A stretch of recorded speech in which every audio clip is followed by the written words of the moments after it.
الحمد لله رب العالمين الرحمن الرحيم مالك يوم الدين إياك نعبد وإياك نستعين اهدنا الصراط المستقيم صراط الذين أنعمت عليهم غير المغضوب عليهم ولا الضالين Bismillahirrahmanirrahim. Assalamualaikum warahmatullahi wabarakatuh. Alhamdulillahi rabbil alamin wa afdalus salati wa atammus taslim ala sayyidina Muhammadin wa ala alihi wa sahbihi ajma'in. Subhanaka la ilma lana illa ma 'allamtana innaka antal alimul hakim. ولا حول ولا قوة إلا بالله العلي العظيم. اللهم صل على سيدنا محمد الفاتح لما أغلق والخاتم لما سبق ناصر الحق بالحق والهادي إلى صراطك المستقيم وعلى آله حق قدره ومقداره العظيم. اللهم لا سهل إلا ما جعلته سهلا وأنت تجعل الحزن إذا شئت سهلا. رب اشرح لي صدري ويسر لي أمري واحلل عقدة من لساني يفقهوا قولي. ربنا زدنا علما وارزقنا فهما برحمتك يا أرحم الراحمين. أما بعد. Alhamdulillah, pertama dan selamanya marilah kita panjat syukur kita kepada Allah Subhanahu wa taala yang mana dengan limpah dan kurnia-Nya masih lagi Allah Subhanahu wa taala memberikan kesempatan kita pada malam ini untuk kita meneruskan pengajian kuliah kita. Seterusnya tidak lupa selawat dan salam kita panjatkan kepada junjungan besar Nabi Muhammad sallallahu alaihi wasallam yang mana dengan keberkatan baginda Nabi sallallahu alaihi wasallam sampainya Islam, sampainya iman, sampainya ilmu kepada kita pada hari ini. Yang saya hormati tuan pengerusi barisan imam, barisan Bilal, tuan Siap dan seluruh ahli jawatan kuasa masjid. Seterusnya muslimin dan muslimat, mukminin dan mukminat, hadirin dan hadirat, ibu-ibu, ayah-ayah yang dirahmati Allah Subhanahu wa taala. Bismillahirrahmanirrahim. Qala musannif rahimahullahu taala wa nafa'ana bi 'ulumihi wa barakatihi fid darain amin.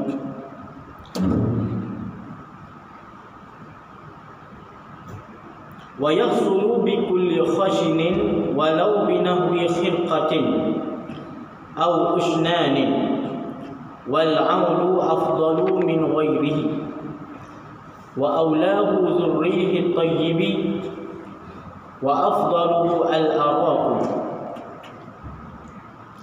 لا بأصبعه ولو خشنة خلافا لما اختاره النووي. Hadirin baca Allah Subhanahu wa taala. Baik, kita sambung lagi pembincangan tentang bab siwak. Ini saya baca petikan ya daripada kitab Fathul Mu'in dan juga Hasyiah I'anatul Talibin. Jadi kata musannif rahimahullah taala, wa yahsulu dan hasillah ianya siwak bikulli khashinin dengan tiap-tiap perkara yang kasar, tiap benda yang kasar, walau binahwi khirqatin aw usnanin, walaupun tiap benda yang kasar itu dengan seumpama perca kain, aw usnanin ataupun perkara yang dapat menggosok atau perkara yang dapat menghilangkan sesuatu. Jadi di sini dia nak sebut tentang boleh kita hasilkan perbuatan sunat bersiwak kita dengan tiap perkara yang ada sifat kasar. Jadi dia bukan hanya dengan kayu sugi saja, tapi itu yang afdalnya lah. Cuma asalkan perkara itu kesat, asalkan perkara itu kasar, maka boleh kita gunakan perkara tersebut untuk kita melakukan perbuatan siwak. Jadi dia bagi tamsil, dia bagi contoh di sini, walaupun dengan seumpama perca kain, khirqatin, perca kain. Kita ambil perca kain, kita gosok tak di jari kita ni, kita gosok dia. Itu pun sah dan dapat pahala siwak. Ini misal ni seumpama kalau habis tak ada dah lah kan. Habis dah tak ada, kayu sugi tak ada, berus gigi tak ada, ataupun kayu yang lain selain kayu sugi pun tak ada juga. Yang ada perca kain je. Maka perca kain pun boleh digunakan untuk melakukan perbuatan bersugi ataupun bersiwak. Sebab perca kain ni dia termasuk dalam perkara yang kasar. Dia boleh menghilangkan kotoran ataupun dia boleh menghilangkan perkara-perkara seperti memutihkan gigi dan seumpamanya. Menghilangkan sisa-sisa makanan yang ada di dalam mulut ataupun dalam gigi kita. Au usnanin, ataupun tiap perkara yang dapat menggosok, yakni perkara yang benda yang boleh kita ambil untuk kita gosokkan dia. Maksudnya apa? Benda itu dia boleh menghilangkan sisa ataupun boleh menghilangkan perkara yang ada di dalam mulut kita. Tak kira perkara apa pun. Jadi maksudnya hasil siwak di sini, sah siwak di sini walaupun dengan tiap-tiap perkara yang kasar. Yakni kesemua perkara yang kasar boleh kita guna untuk dijadikan alat bersiwak. Wal 'audu afdalu min ghairihi, dan bermula kayu itu yang terlebih afdal min ghairihi, daripada selainnya. Kalau kata ada kayu itulah yang afdal. Ada perca kain, kemudian ada kayu, bukan kayu suci, kayu biasa saja. Boleh kita pakai kayu tersebut. Kita dah tak ada kayu suci, dah tak ada. Yang ada benda yang lain selain daripada kayu suci. Maka kita ambil kayu tu untuk kita buat sebagai kayu sugi kita, boleh. Ikutlah kayu pokok rambutan ke. Kalau buluh tu janganlah kan. Jadi miang mula kan. Miang mula pula lagi. Ambil kayu yang agak kita rasa boleh kita pakai lah. Ataupun kayu yang ada getah, janganlah. Kayu yang ada mudarat kita pakai tu jadi masuk jadi apa? Mudarat kepada gigi kita ke, mudarat kepada mulut kita ke, tak boleh lah. Ini kayu yang kita rasa boleh kita pakai, seperti kayu rambutan ke, ranting kan, ranting rambutan kita kepok dia, ambil buat jadi kayu sugi kita. Sah tak bersugi dengan kayu rambutan tersebut? Sah. Itu lebih afdal berbanding dengan perca kain ataupun perkara yang kasar tapi bukan kayu. Kayu lebih utama, lebih afdal. Wa aulahu dzurrihi tayyibi, dan bermula yang paling aulanya itu kayu yang mempunyai wangian, bau yang wangi. Dzurrihi tayyibi, kayu yang mempunyai haruman, wangi. Kita ambil kayu yang ada yang wangi, itu yang aula, yang lebih utamanya. Kalau tak ada, ambil kayu biasa. Tapi kalau ada kayu yang mempunyai bau yang wangi, bila kita gosok gigi kita siwak dengan kayu tersebut, dia boleh mengeluarkan bauan yang sangat enak. Boleh mengeluarkan bauan yang wangi pada mulut kita. Maka kayu itu yang afdal kita gunakan. Ataupun yang aula, yang utamanya. Wa afdaluhu al-araku, dan bermula kayu yang paling afdal itu al-araku, kayu arak. Kayu arak itulah yang kita duk kata kayu sugi tu. Yang kita duk beli kayu, dia tulis kayu sugi, asiwak tu. Itu sebenarnya kayu arak. Pokok diambil kayu itu daripada pokok arak. Ada tak tempat kita pokok tu? Tak ada tak? Tak ada tempat. Saya pun tak pasti tak. Tak ada tak? Kita import kan kayu kan? Balik di Mekah kita kan? Wallahualam ada atau tidak. Rasa-rasa macam tak ada kayu arak tu kat Malaysia. Kita ambil import daripada luar, daripada Arab dan sebagainya. Jadi kayu arak yang paling afdal. Selepas daripada kayu arak, bawahnya sikit kayu yang mempunyai wangian. Tak semestinya kayu arak tadi. Kayu yang ada di tempat kita pun asalkan dia ada wangi, itu yang aula. Bawah sikit tingkatan daripada kayu arak. Tak ada kayu yang wangi, bawah lagi kayu. Asalkan nama kayu boleh. Itu tingkatan bawah. Dah tak ada kayu, barulah turun bawah lagi, iaitu tiap benda, tiap perkara yang bersifat kasar. Jadi nak kata makna siwak ni luas sebenarnya. Bukan hanya bila kata-kata siwak bersugi ni hanya dengan kayu sugi, batang sugi yang kita beli. Itu kan? Tapi kalau kita sugi dengan perkara yang lain pun boleh. Baik, habis tu. La bi musbahihi walau khashinatan. Tidak, yakni tak boleh bersugi bi usbahihi, dengan jari-jarinya seseorang, walau khashinatan, walaupun adalah ianya jari itu kasar. Kita pakai jari kita ni jari kasar kan. Biasa orang yang dia buat kerja, orang buat kerja kontrak ke, orang duk biasa buat kerja berat, tangan dia itu kasar. Jari dia itu kan kasar.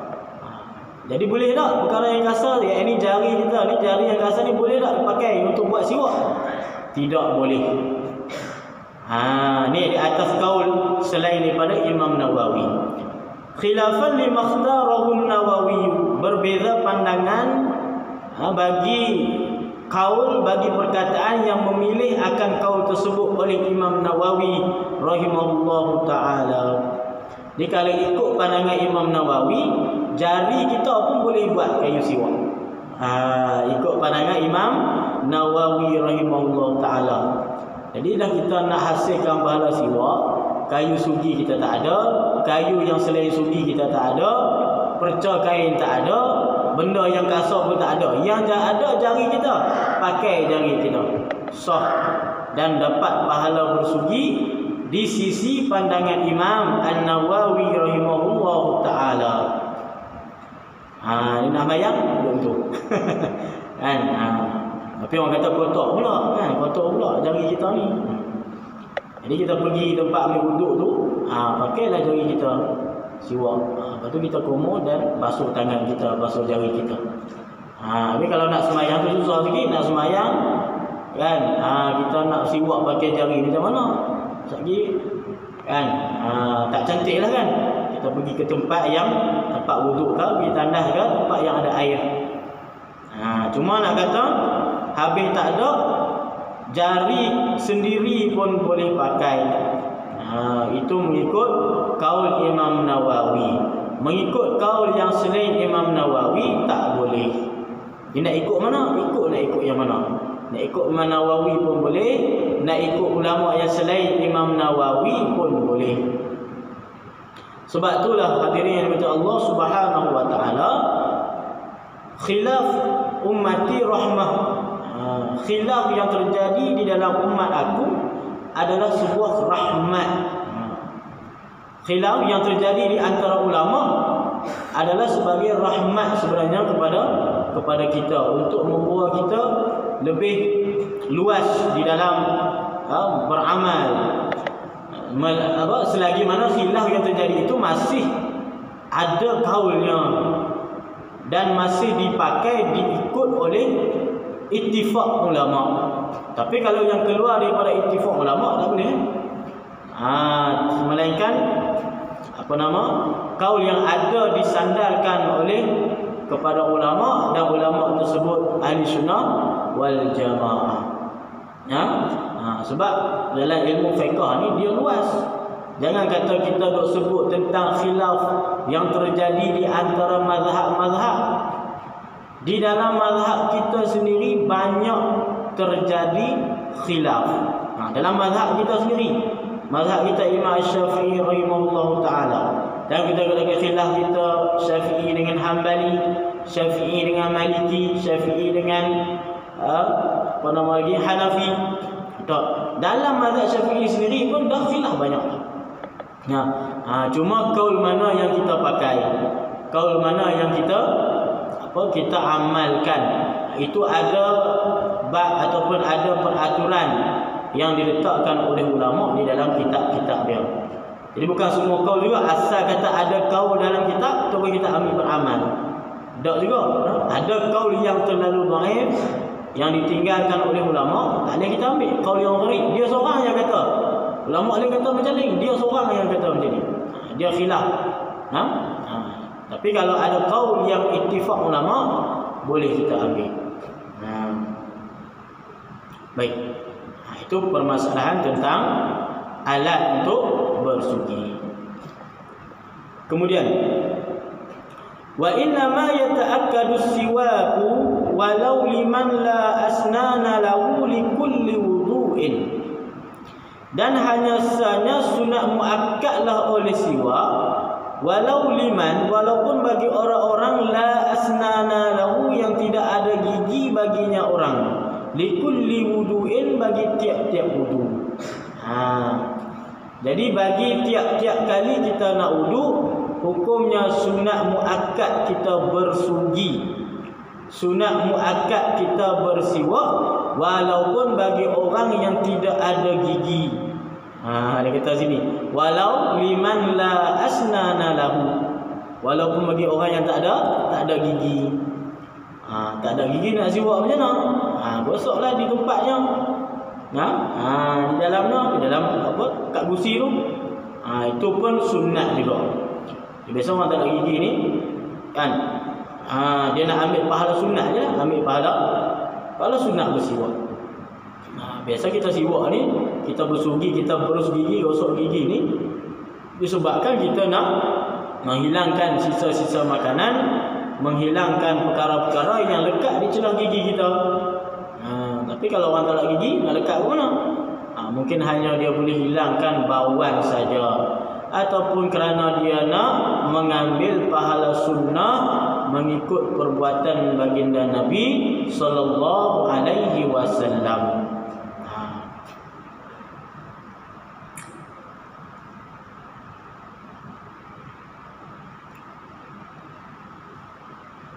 Baik.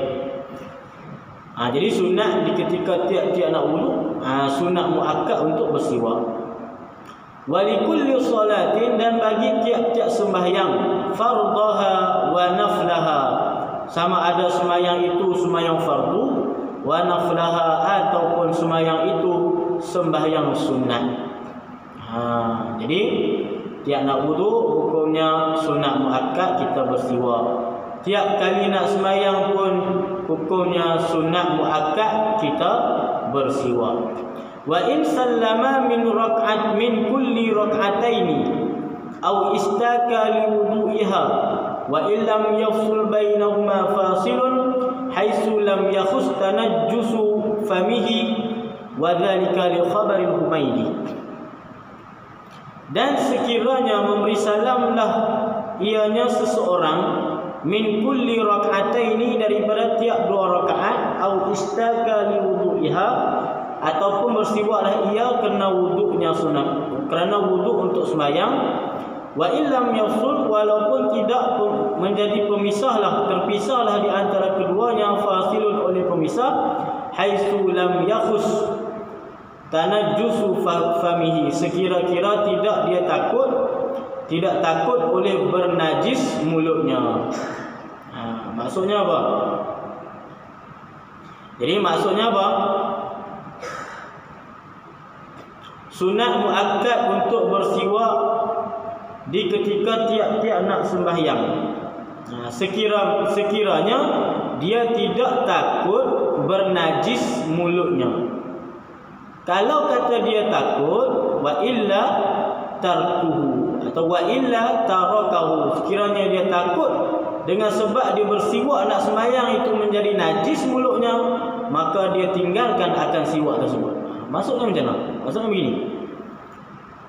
Sunat bagi tiap-tiap orang nak sembahyang, sunat untuk dia bersiwak. Kalau kata dia yakin dengan siwak tidak terjadi najis di dalam mulut. Maksudnya macam mana maksudnya tidak terjadi najis? Kalau kata dia siwak itu tidak ada keluar darah daripada gigi ataupun gusi dia. Kalau dia ni patient, kalau memang dia tahu dah dia siwak aja, dia gosok gigi dia mesti berdarah, confirm. Sebab perkara tu beradat berulang-ulang. Ada orang yang ada masalah gusi, kan, gigi sensitif dan sebagainya. Bila mana dia bersiwak ataupun dia berus gigi, tiap kali dia berus gigi mesti berdarah gusi dia, kan keluar darah. Maka hukumnya kalau kata dia nak sembahyang, dia tinggalkan siwak tersebut. Tapi kalau dia tahu memang kalau dia siwak ni tak akan berdarah gusinya, kan? Maka dia sunat untuk bersiwak waktu tersebut. Jadi sunat yang dikuatkan untuk bersiwak ketika mana seorang itu nak sembahyang, kalau kata dia yakin dengan dia siwak itu tidak akan berdarah gigi ataupun gusi dia. Tapi kalau orang yang yakin dah, dia yakin dah tiap kali dia bersiwak aja, tiap kali dia gosok gigi dia pasti gusi ataupun giginya akan mengeluarkan darah, maka waktu dia nak sembahyang dia kena tinggalkan siwak. Maksudnya tak sunat waktu tu dia untuk bersiwak bagi dia saja, tapi dia disunatkan sebelum tu, kan? Dia nak bersembahyang jangan dekatkan sembahyang tu dia siwak sebab gigi dia berdarah, kan? Sekali bila dia sembahyang keluar darah jadi najis, maka dia siwak sebelum tu, yakni dia siwak cari tempat bilik air, tempat wuduk dan sebagainya, supaya dia lepas siwak dia boleh basuh balik giginya yang berdarah tersebut. Itu maksud musannif di sini. Habis. Wa zalika li khabaril Humaydi bi isnadin jayyidin. Dan bermula demikian itu li khabaril Humaydi kerana hadis daripada Humaydi bi isnadin jayyidin dengan sanad yang jayyid. Rak'atani bi siwakin afdalu min 70 rak'atan bila siwakin. Bermula 2 rakaat sembahyang bi siwakin dengan bersugi, afdalu itu terlebih afdal min 70 rak'atan daripada 70 rakaat bila siwakin tanpa bersiwak, tanpa bersugi. Jadi di dalam hadis Nabi SAW kata 2 rakaat dengan bersugi. Dia sembahyang 2 rakaat saja, tapi 2 rakaat sebelum dia sembahyang itu dia bersugi, terlebih afdal, terlebih baik daripada 70 rakaat tanpa bersugi. Itu nak kata apa? Besar pahala siwak ni. Besar pahala siwak. Jadi hadis ni dihukumkan dengan hasan. Jadi hadis hasan ni kuat juga lah. Bawah saya sikit tingkatan daripada hadis sahih. Sahih, hasan, dhaif kan. Hadis hasan hadis yang kuat juga periwayatan ataupun rawinya. Walau tarakahu awwalaha tadarakahu asna'aha bi fi'lin qalilin kat-ta'ammumi.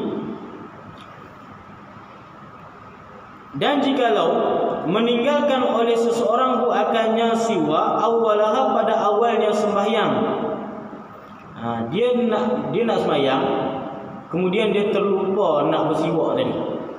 Lagu mana dia buat? Dia tengah sembahyang tadi, baru teringat, tak bersugi tadi, tak siwak tadi sebelum sembahyang. Dia tengah sembahyang, tadarakahu asna'aha bi fi'lin qalilin. Nescaya memperdapatkan ianya seorang hu akannya siwak asna'aha pada pertengahannya sembahyang, pada ketikanya sembahyang, bi fi'lin qalilin dengan perbuatan yang sedikit. Tengah sembahyang boleh lagi siwak. Ni besok orang yang beramal dengan apa? Dengan siwak nak sembahyang lah kan.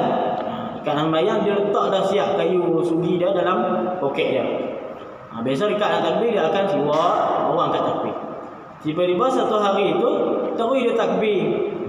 Tengah sembahyang baru teringat, Allah ada kayu siwak tadi, kayu sugi. Dia terlupa nak bersugi tengah sembahyang ni. Maka boleh lagi dia ambil kayu sugi dia bersiwak tengah sembahyang. Tapi syarat dia bi fi'lin qalilin, dengan pergerakan yang sedikit. Jangan sampai pergerakan tersebut membatalkan sembahyang. Kan? Macam kita naik jugalah kan. Tengah ni soft. Soft kosong. Kita tengah sembahyang, kita nak naik duduk soft tu boleh. Tapi ada cara dia lah. Jangan perbuatan yang besar itu jangan melebihi 3 kali. Berturut-turut. 3 kali berturut-turut. Ini kalau dia siwak pun sama juga. Dia siwak sikit demi sedikit. Ataupun dia buat perbuatan yang kecil. Perbuatan yang kecil tak apa, tak kira 3 kali. 3 kali itu perbuatan yang besar. Kalau kata dia kan perbuatan yang besar sampai 3 kali atas sembahyang. Tapi kalau kita garu gatal pipi dengan sembahyang gatal pipi. Garu. Ni perbuatan besar. 1. Lepas tu letak balik 2. 1 perbuatan kalau kita garu pipi ke. Garu sedikit je, perbuatan yang kecil itu tidak dikirakan 3 kali. Jadi kalau nak bersiwak pun macam tu juga. Ya, ataupun buatlah 1. Biar dulu 2, 3 dan seterusnya. Syarat dia jangan sampai membatalkan sembahyang. Kata'ammumi seperti berserban. Hukum bersugi ketika mana dalam sembahyang ni sama seperti hukum kita pakai serban di dalam sembahyang. Kita tengah sembahyang, terlupa nak pakai serban. Serban kita sangkut tepi ni, kan? Kita tengah sembahyang, kita lupa nak balut. Serban kita duduk dekat bahu kita ni. Maka tengah sembahyang itu boleh kita ambil untuk kita balut serban kita. Tapi dengan perbuatan yang sedikit juga, jangan sampai perbuatan tersebut membatalkan sembahyang. Itulah yang disebutkan di dalam sini. Jadi boleh bersiwak kalau kata dia lupa pada awal sebelum sembahyang, boleh dia bersiwak tengah sembahyang. Di dalam tengah sembahyang tu boleh lagi dia bersiwak. Sebab apa dia kata seperti serban? Sebab serban juga adalah sunat ketika mana kita sembahyang pakai serban. Pakai serban, pakai kopiah, hukumnya sunat ketika mana kita solat. Walaupun tak sampai wajib, kita tak pakai kepala dogoi kan, orang kata kepala dogoi, tak pakai serban, tak pakai kopiah, kita sembahyang. Tidaklah sampai haram. Tapi ulama menghukumkan makruh. Kita solat tanpa memakai apa-apa pelapik di atas kepala kita, sama ada itu atas kopiah ataupun sorban. Tapi kalau pakai sorban lebih lagi. Lebih lagi. Ini memang ada disebutkan oleh ulama, di bawah ada hadis-hadis. Tapi kalau kita dah tak ada kopiah, tak ada sorban, solat je lah. Dia kata tak boleh solat pula. Itu lain lagi. Ini nak cerita kita solat dengan pakai kopiah dan pakai sorban, hukumnya adalah sunat. Kalau kita tak pakai kopiah, sembahyang hukumnya adalah makruh. Makruh. Kalau tak ada kopiah, tak ada sorban, sembahyang tetap wajib. Jangan ni tak ada kopiah ni, macam mana nak solat? Bukan sebahagian daripada perkara menjadi kewajipan untuk kita sembahyang kopiah. Solat aja. Terus tak solat itu lagi parah berbanding kita solat dengan tidak pakai penutup kepala habis itu. Baik, kemudian wa yuta'akkadu aidan li tiwalati Qur'anin aw haditsin aw ilmin syar'iyyin, dan dihukumkan dan disunat muakkadkan akan siwak juga li tiwalati Qur'anin, kerana nak tilawah Quran, nak baca Quran. Kita nak baca Quran, sunat juga kita bersiwak. Aw haditsin, ataupun membaca hadis, sunat. Aw ilmin syar'iyyin, ataupun ilmu syariat. Kita nak mengaji, nak baca kitab, sunat untuk bersugi juga. Aw taghayyuri famin, ataupun berubahnya mulut, rihan nisbah bau, aw launan, ataupun nisbah warna, binahwi naumin aw aklin karihin, dengan seumpama tidur ataupun makan perkara yang mempunyai bauan yang keji, bauan yang buruk, bauan yang busuk.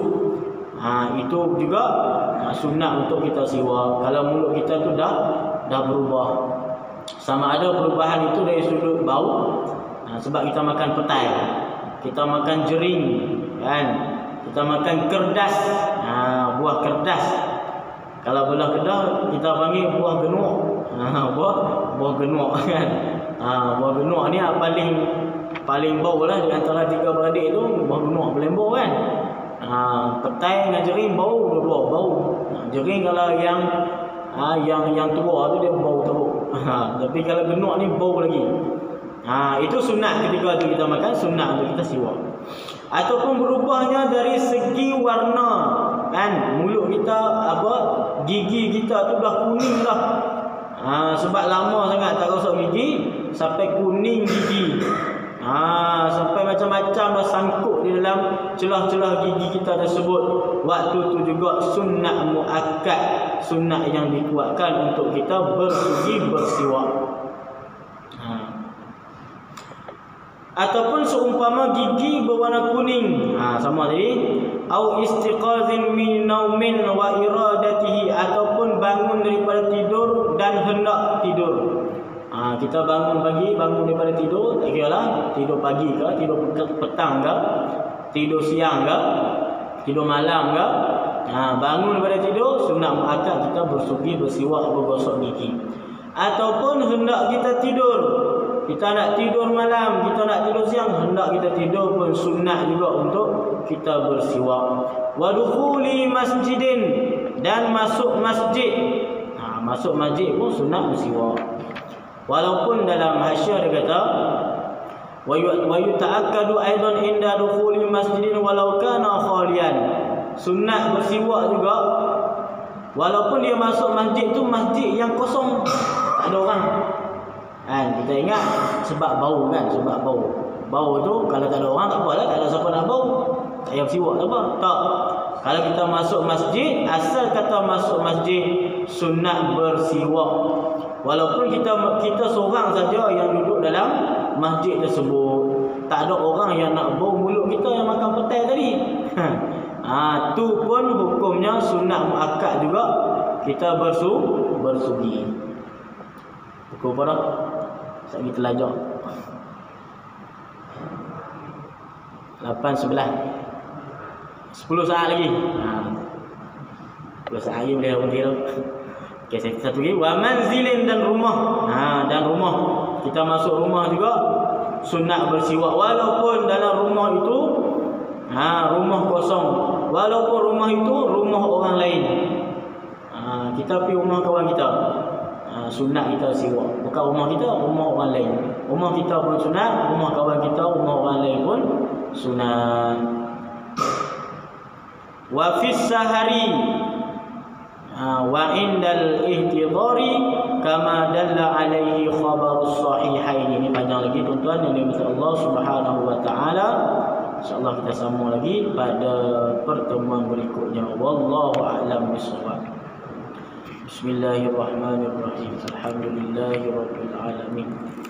الصلاة والسلام على أشرف الأنبياء والمرسلين وعلى آله وصحبه أجمعين. اللهم فقهنا في الدين وعلمنا واجعلنا من عبادك الصالحين. اللهم أرنا الحق حقا وارزقنا اتباعه وأرنا الباطل باطلا وارزقنا اجتنابه. ربنا آتنا في الدنيا حسنة وفي الآخرة حسنة وقنا عذاب النار. صلى الله على سيدنا محمد وعلى آله وصحبه أجمعين والحمد لله رب العالمين. السلام عليكم ورحمة الله وبركاته.